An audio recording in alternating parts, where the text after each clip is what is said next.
Alrighty, camera is rolling. Let's do this again. So, the series is supposed to be rapid, but every now and then I do play my little fair share of blitz, and today I played a very interesting game. My opponent resigned, spoiler alert, but I want to analyze this because I feel like I could have done a much better job. I've already scribbled a couple variations, and the game was in English. My opponent mirrored me, and I did what I think is the natural things to do in the English. I just did my setup, started my fianchetto, and then my opponent played this structure, which I have seen before, but I'm not entirely familiar with. So I didn't know if there was like any particularly interesting things to do, though I do think that I don't like this because it blocks their light squared bishop. But then again, I'm not a master. I could totally be running into someone's crazy prep, and then I just don't know. So they did push the pawn forward. The game progressed with me finishing my fianchetto. Plan was to just castle. My opponent developed their knight, so that's what I did. At this point, the center is targeted by all the knights, but I thought, do I want to lock this? Do I want to keep this way? Do I want to bring the tension in myself? And I was also eyeing the idea of trying maybe to put my queen here to pin this knight and start this motion, but I didn't really love the idea of putting my queen to the side of the board at this exact moment. I just thought that it could happen. We would have to see. But my idea at this point was to just push to d4, supported by my e-pawn.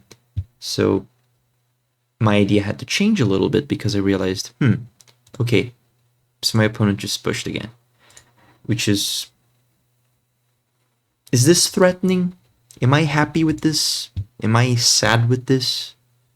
I didn't really know what to think, and I also didn't want to spend too much time thinking about my game. So just followed with my previous plan, and I said, well, if they take, I guess I just lost a pawn. And wow, actually I did not realize this in the game.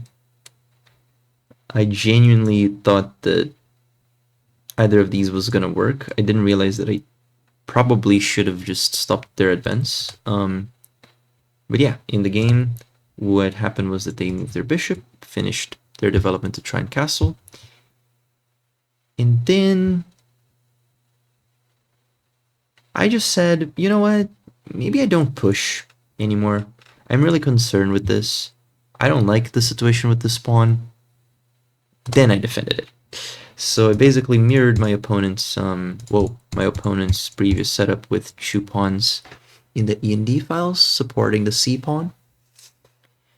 And now my idea was that if we happen to see a variation where takes and takes happened, I was pretty okay with whatever this trade meant because I still have ownership of the four squares as well, and any bishop move would just mean that I would x-ray through the bishop, get to the queen. If they move their knight back, that is no problem for me. I just, get more initiative in the center, and then I can probably push my pawns. So anyway, my opponent castled. What I started thinking about was that actually, I like the idea of taking. Because I realized that if I took with the c-pawn, I would create a center damage, and then maybe I could march my pawns forward if it came to an endgame. So the trade happens on d5, and at this point I'm thinking, maybe I want to do this, maybe I want to push, but all of these ideas were weird because I just, got a center pawn out, so if I push this, then I'm just creating probably too big of a hole. So I thought to myself, you know what, let's try and run the risk of going for an isolated pawn in the queen's file. So I was expecting takes,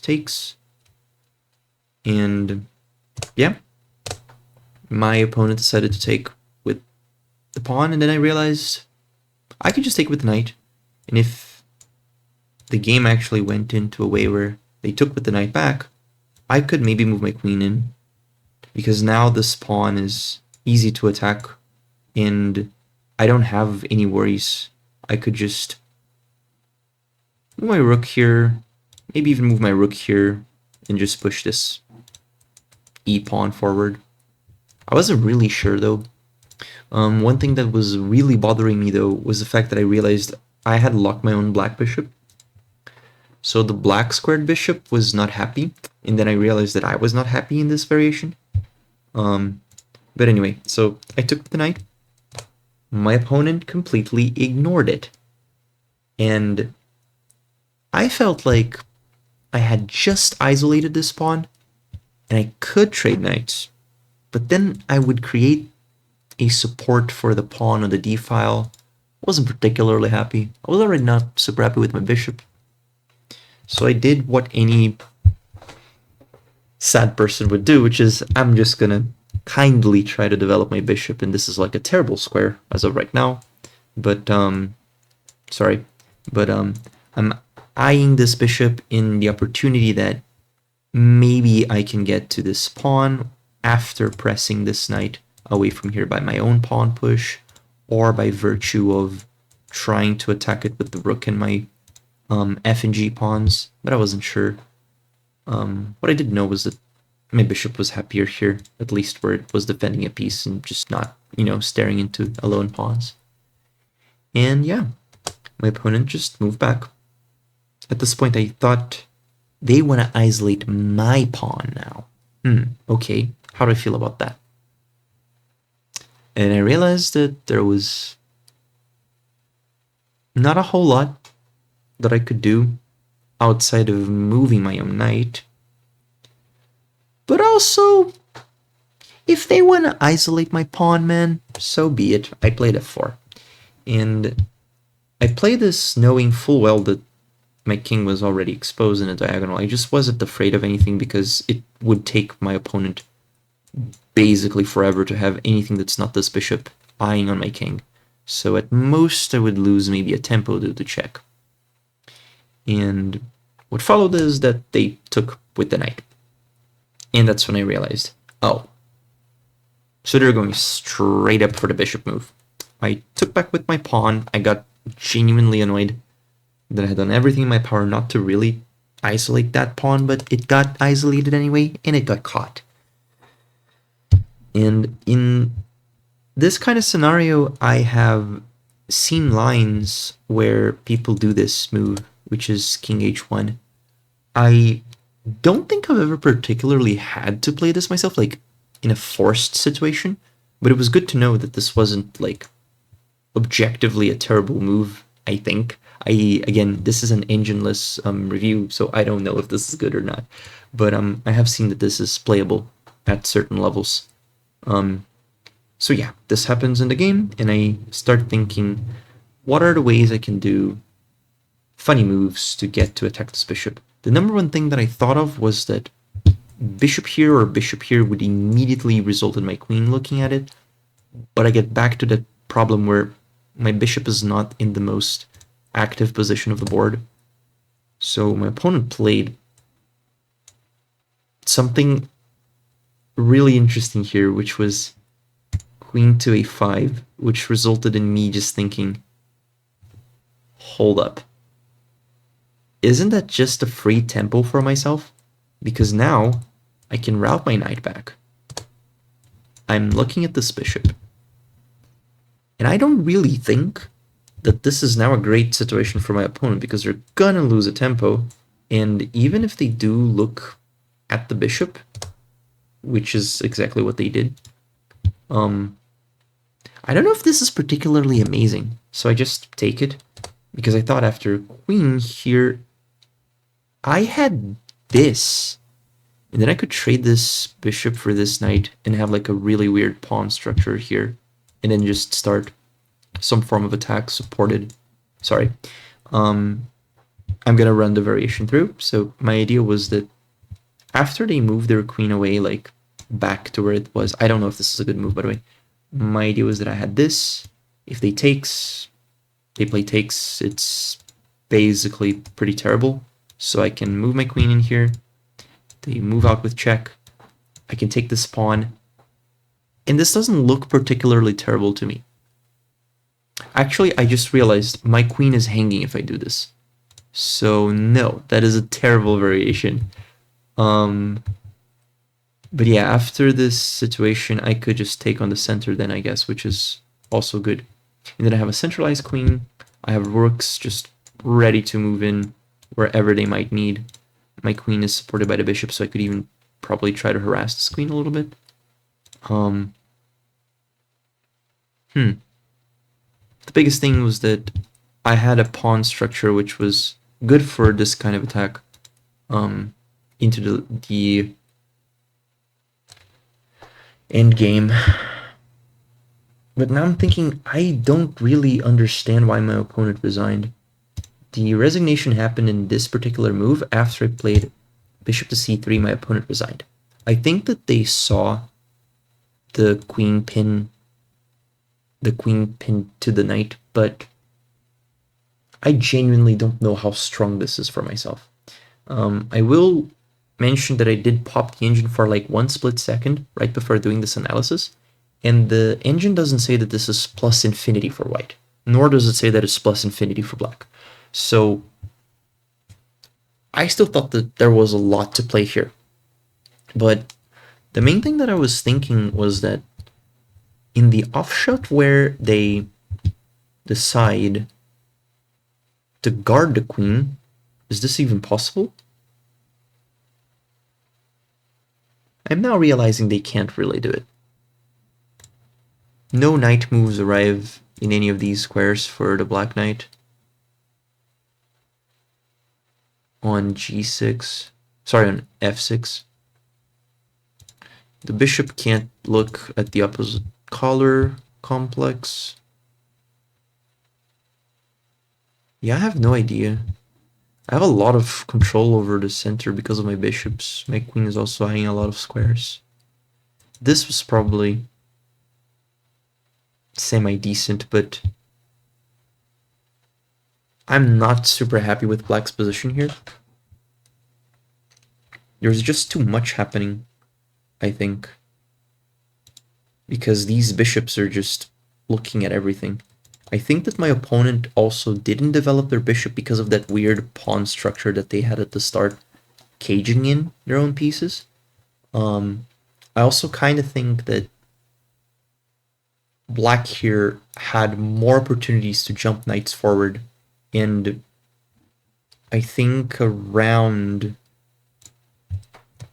this, yeah, around here in this moment, I think that black could have maybe done something like this, which would have potentially undermined my bishop after like this rook move.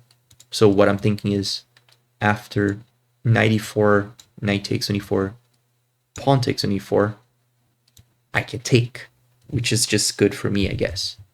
But if in this variation we don't see pawn takes, but instead we see rook to e8, then now, okay, we have this. Wait, what? Rook e8, now we have this. It forces a queen move, but yeah, now I can't take this pawn anymore. But it's also not that great. I think that more skilled players are gonna see something that I'm not seeing here. But I do think that there's a moment in this kerfuffle around the center where black's knights could have gone forward. Because I feel like I got a pretty decent position with these knights just eyeing a little bit of everything that's happening on the board right now. And my bishop was probably terrible. Very likely terrible. Another something that I realized about is that in this position, rook here, let's actually just run it. So rook here supports this pawn to go forward, and it gives a tempo, for example, for black to just play, I don't know, something like this maybe, right? Defend with the bishop, I don't know. Plop back, defended by the knight. And then this gives me, for example, time to finally play my e4 push. And then once this happens, and this wasn't something that occurred to me throughout this entirety in the game, like I didn't even realize that there was the opportunity for black to free their light squared bishop during this meantime. But if I did eventually get to it, e4 push, I think that after pawn takes, I thought that it was okay to do knight takes, but now I'm realizing that it hangs my rook. Not realizing that it hung my rook, I thought that after my opponent played something like knight takes, that I could do something funky and try to play queen here, eyeing this. Oh, but I'm wrong.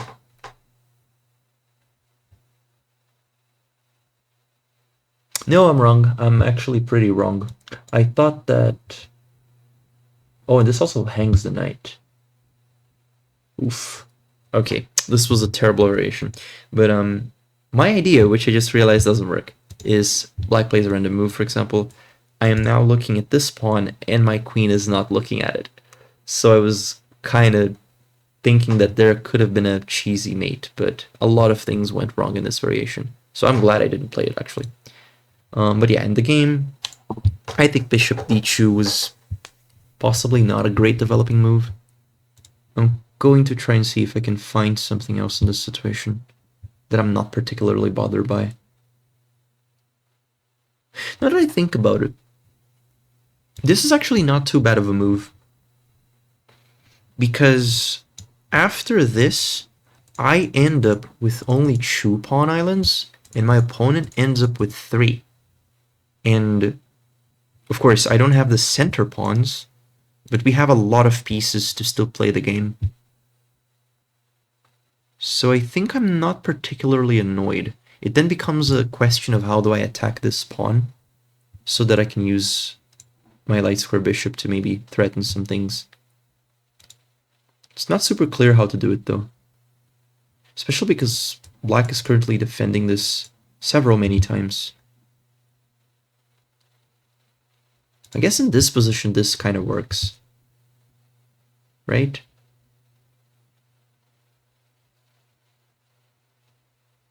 Or maybe it doesn't because of this. Or even this is also pretty annoying. Because I guess after I take...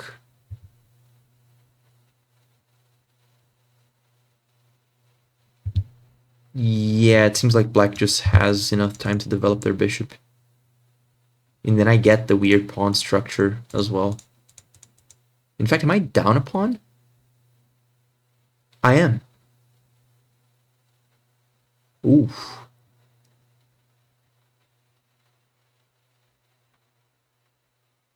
No, wait, I'm not down because this is here. Right. Yeah, I completely forgot that this was a pawn that I had because I was already calculating takes. Okay. Yeah, there were a lot of weird opening to middle game situations that I maybe could have done better. But I feel like this game was really weird because I genuinely don't see what is so strong in this position that caused the player of the black pieces to just say, I don't want to play this, I want to resign. Because I feel like if I were playing black here, this is obviously really annoying, but it's not like it's unplayable or anything. If anything, my reaction to this was, black is fine. They play, you know, queen b6, takes, queen takes. You're not super great here because you're going to drop this either because of queen takes or because of bishop takes. But it doesn't look like it's like the end of the world. You have undeveloped pawns, which is not great, but you have equal material. I would say that in my rating, this is very playable. At least in my experience, I don't think that this game with black would be an impossible something. I think that the worst thing in this position, and I want to be wrong, but I think it's the fact that the light square bishop never moved. Like, not once. And this all comes back to the opening issue for black, which was to play this e6 move, which, if you free the light square bishop first, I think is probably fine. But this was really weird. It was especially weird, actually, after this kerfuffle happened. And then my thinking was that I'm the one who wants to take and kind of maybe give the bishop a little bit of a run. But mostly I wanted to see if they would take because I wanted to just gain more control of the center. In here, I feel like black had enough time to just move their white squared bishop to here. Oh, but takes. Yeah, but that's fine.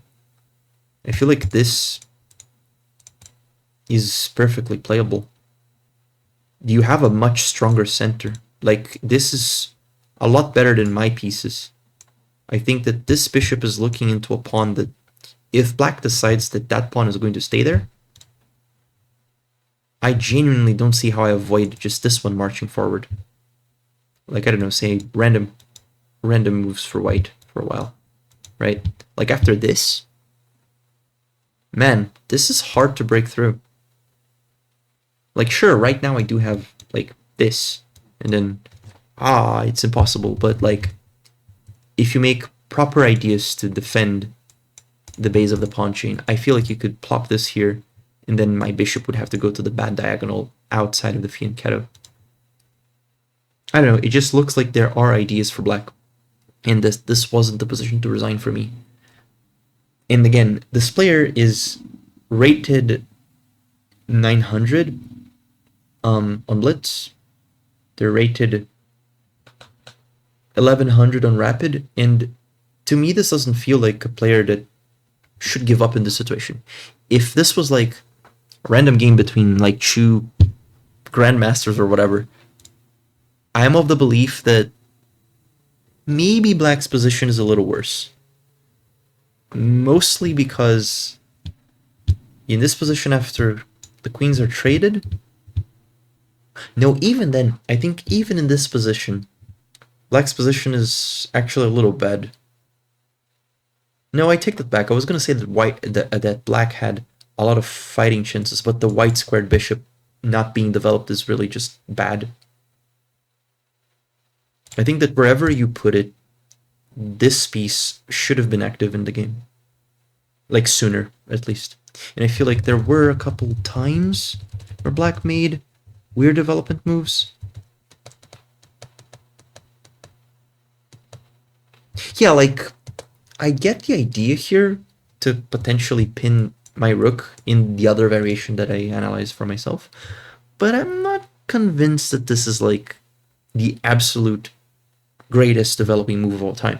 If anything, in this position, I unironically thought of pawn a3.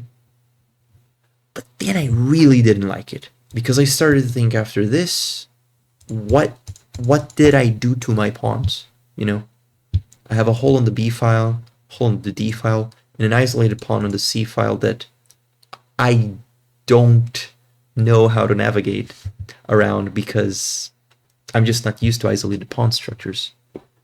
Or I don't even know if this is like a relevant thing that I should be thinking of at my rating. I just know it's a thing that people think at some rating. That's what I'm saying. But yeah, in this position, I think you finally have the time to move your bishop out. And I still think black had a better center control throughout moves like give or take move 8 forward. I think that the center was really in favor for black.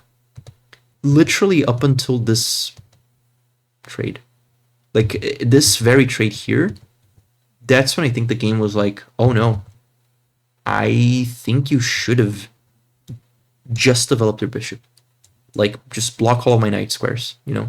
Now this knight is locked here, but it is under attack. I had to move a piece to get out of that situation. You could have started putting your rooks into the open files and like life was good. I genuinely don't think that this was a lost game for black. But my opponent did resign in this position. So I'm thankful for the rating, I guess. But yeah, hopefully this was a good review. I'm sorry for maybe having a weird volume situation because I changed mics. But yeah, thank y'all for catching up, and I hope to reach 1500 soon.